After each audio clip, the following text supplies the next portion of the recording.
Père et du Fils et du Saint-Esprit, ainsi soit-il. Donc je voudrais revenir point par point. Donc la dernière fois dans le petit entretien, on avait abordé l'expression subsistit in dans le Concile Vatican II. Il me semble que c'est Lumen Gentium numéro 22, si je me souviens bien. Je ne suis pas sûr. Mais je crois que c'est en gros c'est ça. Donc on avait vu ça, l'Église du Christ en tant que corps organisé subsiste dans l'Église catholique. Et l'abbé de la Chanonie, parce que c'est une sorte de réponse en plusieurs points, parce que je réponds comme il a établi plusieurs points par lesquels il discrédite l'Église romaine, l'Église qui est à Rome, qui a son siège à Rome, en disant que ce sont des imposteurs qui sont dessus. Il faut donc répondre point par point. Point par point, le point principal étant que le magistère de l'Église promis à perpétuité, quoi, jusqu'à la consommation des siècles par rapport au Christ. Donc ça c'est le premier point, c'est l'Europe, quoi. Après ça, le reste, bon, si on n'a pas foi en ça, bon, c'est qu'on n'a pas vraiment la foi catholique. C'est la seule chose qu'on peut dire. On peut dire où le pape a fait des défections, et puis tout le clergé l'a suivi, donc ça veut dire que toute l'Église a chuté. Ou bien alors oui, d'une façon ou d'une autre, on en arrive là. Donc le magistère n'est pas infaillible, etc., etc. Voilà. Donc c'est vraiment s'attaquer au dogme de la foi, un des dogmes essentiels, de la foi de l'Église. C'est vraiment un des points. L'Église pourra-t-elle manquer de force et d'efficacité quand le Christ lui-même lui prête une assistance continuelle? Voici que je suis avec vous tous les jours jusqu'à la consommation des siècles. Par conséquent, impossible que l'Église ne subsiste aujourd'hui et toujours, mais même aussi qu'elle ne subsiste absolument à la même qu'au temps apostolique, à moins de dire que le Christ, à Dieu ne plaise, que notre Seigneur a failli dans son dessein, ou bien qu'il s'est trompé quand il affirma que les portes de l'enfer ne prévaudront jamais contre elle. Voilà. Puis en 11, Mortalium Animos, 1926, je crois que c'est 1926. Le deuxième point qu'on peut dire, c'est que bon, la plupart des hérésies arrivent par le fait que justement, on n'a pas bien ancré en soi ce point de credo. On croit en l'Église, instituée par le Christ.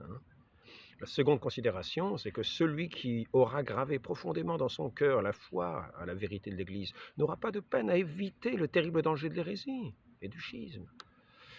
Ça, c'est le Concile de Trente qui dit ça dans son chapitre 10, en introduction, sur le chapitre 10, 9e article du symbole, je crois en l'Église catholique. On n'aura pas de peine à éviter le terrible danger de l'hérésie. On n'est pas hérétique par le seul fait qu'on pêche contre la foi, mais parce qu'on méprise l'autorité de l'Église. Quand on dit que tous ceux qui sont là sont des hérétiques, que l'Église a péri dans son magistère, on pêche contre la foi. Parce qu'on méprise l'autorité. On méprise l'autorité. Et qu'il n'y en a plus. On s'érige, on est soi-même l'autorité, on a soi-même directement le Saint-Esprit. On est la nouvelle Église. Ce n'est pas l'Église catholique ni apostolique que chaque fidèle doit professer. Mais parce qu'on méprise l'autorité de l'Église et qu'on s'attache avec opiniâtreté à des opinions mauvaises, qu'on croit au nom de la catholicité, au nom de l'orthodoxie, eh ben on fait un schisme, on n'a plus la foi catholique. Au nom de l'orthodoxie, on fait un schisme. C'est ainsi qu'on fait ce qu'on appelle les orthodoxes. Et oui. Donc je vais en venir maintenant à un autre point, c'est qui est attaqué par l'abbé de la Chanonie, toujours dans son... Alors c'est sur un point très important. C'est une bonne attaque en règle, belle attaque en règle. Ah oui, là c'est carrément sur la Sainte Messe. Que dit l'abbé de la Chanonie? Il dit que justement c'est devenu une messe protestante. Parce que dans la présentation de cette messe, Nouvelle Ordo Missée, eh bien, il y avait un texte qui disait une première version. Il y a eu une première version. Et j'en profiterai pour souligner un aspect essentiel. Je viens déjà de dire. l'Esprit, l'Église pourra-t-elle manquer de force et d'efficacité quand le Christ lui-même lui prête son assistance continuelle? C'est que je suis avec vous tous les jours, jusqu'à la consommation des siècles, je crois que je dois être trompé. Donc, il semble que ça va être la fin des haricots. Ça va être la fin des haricots. Alors, peut-être on va y échapper, mais apparemment c'est parti pour... Donc, la messe de Luther, ils disent c'est la messe de Luther, hein. Donc abolition de la messe traditionnelle, puis tolérée par Jean-Paul II, puis permise par Benoît XVI, etc.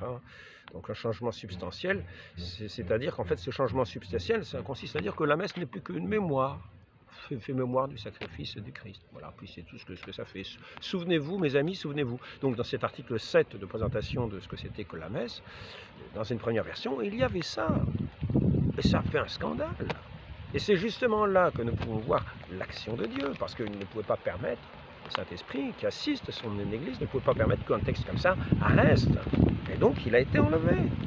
Il a été enlevé. C'est pour ça que ceux qui disent que maintenant c'est la messe luthérienne se permettent de le dire en disant que c'était l'intention cachée. Effectivement, il y en avait certains qui avaient cette intention cachée. Mais l'Église n'est pas une affaire simplement comme ça humaine. Il est justement dit qu'elle est assistée du Saint-Esprit, que le Christ est présent en elle et qu'il agit en elle, et qu'elle ne peut donc pas manquer. Et c'est ce qui s'est passé, la correction a été faite. Et les évêques ont tous approuvé par la suite cette messe-là. Le corps enseignant de l'Église, le magistère enseignant, le magistère infaillible, qui reste le magistère même en cas d'absence de pape, prouver cela. Toute l'Église n'a pas périclité, n'a pas failli, n'a pas chuté en approuvant une messe luthérienne.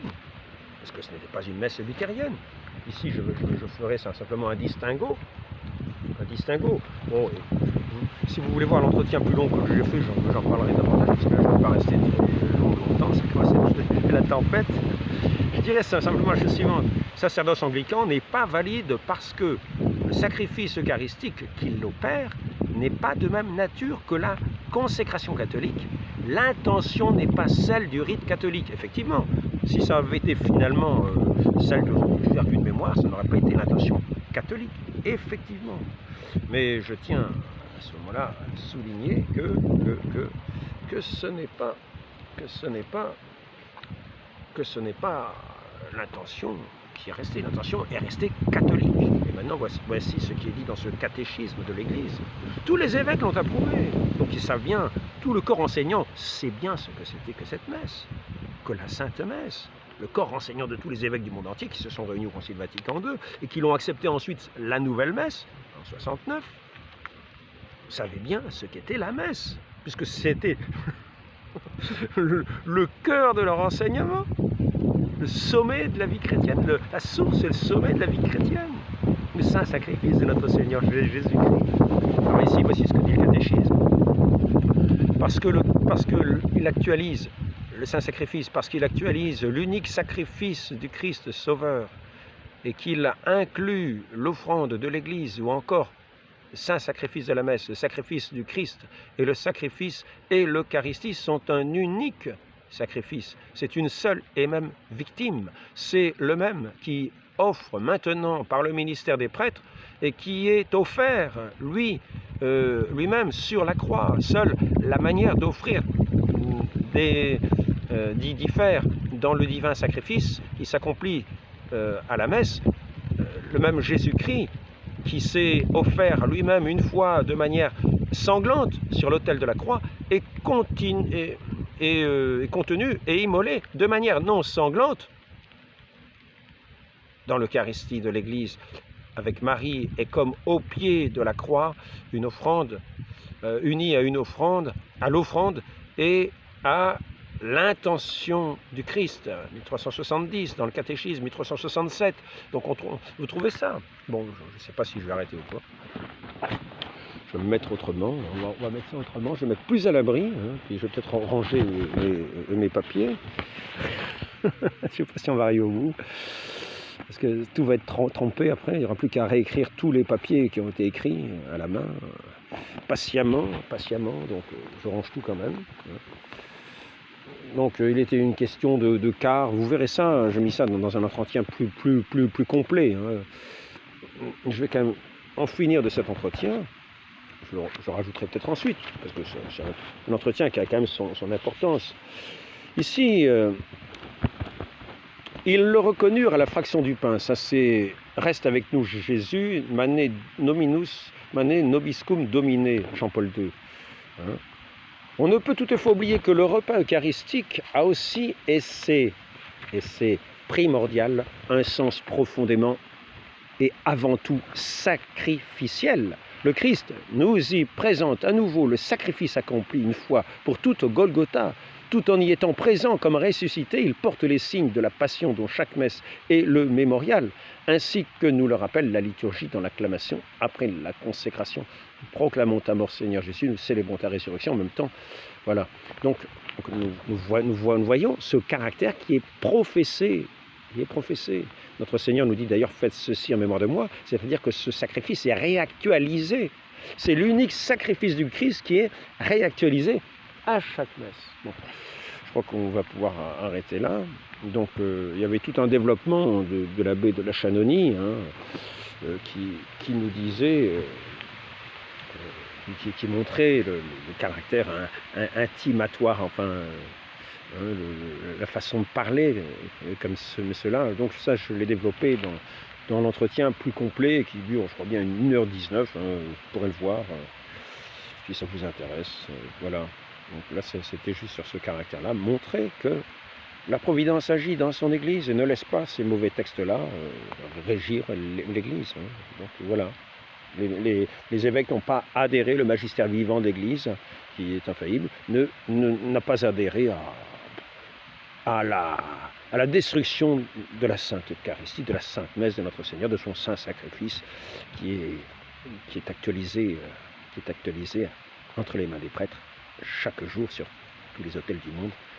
Ainsi soit-il. Heureux sommes-nous de pouvoir être nourris ainsi du corps, du sang, de l'âme et de la divinité de notre Seigneur Jésus-Christ, qui se donne tout à nous dans l'Eucharistie, pour notre vie. Il est le pain vivant descendu du ciel.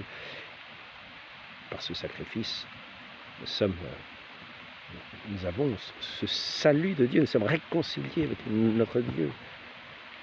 Bon, donc très Sainte Vierge Marie, gardez-nous fidèles dans cette foi en votre Église, au nom du Père et du Fils et du Saint-Esprit. Amen.